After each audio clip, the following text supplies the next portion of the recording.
So today's a great day. We've got the X299 motherboard build, and this is with the MSI Gaming ACK Motherboard build. We are using an Antec 750 watt power supply. We're using 64 gigabytes of crucial memory. We're using Toshiba's top of the range SSDs, and we're going to put them into RAID 0. We're using GTX, EVGA GTX 970 graphics card. We're using a Shadow Rock TF2 by Be Quiet. And the reason why we're using Fractal Design Define C, and this is the normal version, not the mini C, the normal version can fit normal size motherboards, is the fact that, well, news is in. I'm going to read the news quickly. So, companies across the globe are reporting that they have been struck by major ransom cyber attack.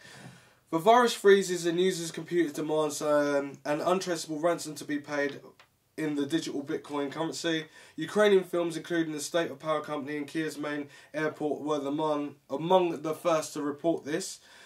Even a nuclear power plant in Ukraine has had to monitor radiation levels manual after Windows-based sensors were shut down. The US National Security Council said government agencies were investigating the attack and the US and determined to hold those responsible and accountable. Gothenburg Harbour is still struggling to get its services up and running after shipping company's MSI was hit by cyber attack, and that's kind of what's happened. Well, I haven't got the stuff yet. A large number of MSI 76 container terminals around the world affected were forced to run on manual systems, so everything's been delayed. Some were later backed up by running, somewhat backed up and running. However, Gothenburg Harbour and Scandinavian biggest ports were still affected. So yeah, that's the news about that. So basically that's what is happening, why I haven't got so much stuff in already. And right, so basically I'm just going to be building this little beast of a machine. That's what I'm going to do. And so, as I said before, if you haven't seen this video, go and watch the first one. I explain that I'm going to be doing overclocking, and I'm going to be doing water cooling and CPU air cooling, and I'm going to overclock certain bits just to see what kind of performance that we get out of this sort of thing. So let's get on with the build. Let's stop talking. Let's just build. Let's do it.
Right, so I hope you enjoyed this video. This is obviously the first build, and the build with the air cooler and stuff like that. Next build's going to be with AIO water cooling. So I'm going to have to take this all apart, all for you guys out there, just so you can have like a different experience and kind of understand which is better, an AIO or a CPU air cooler. It's going to be kind of tested for the sound pleasurement. I don't even know if that's a word or not, but yeah, so if you're gaming and the computer's on your desk and it's really close, or if you're video editing or doing anything to do with music engineering or anything to do with computer and you don't like noise, then it's good to load what you can get out of an X299 motherboard.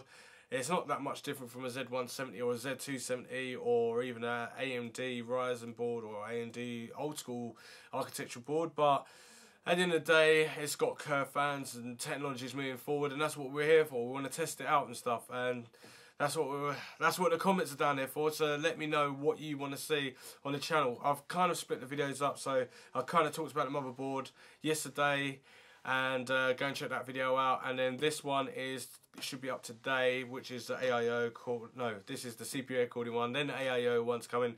Then I'm going to be doing overclocking for both of them. And yeah, I'm going to leave it like there. So if you like this sort of content and the way that I've done it, leave your comments down below, like the video. If you didn't like it, dislike it. But also leave a comment down below if you're new to the channel, and say hi, whatever. And share this video if you liked. Well, yeah, share the video if you liked it and you think it can help people. That's great. And I'll see you next one. Thanks for watching.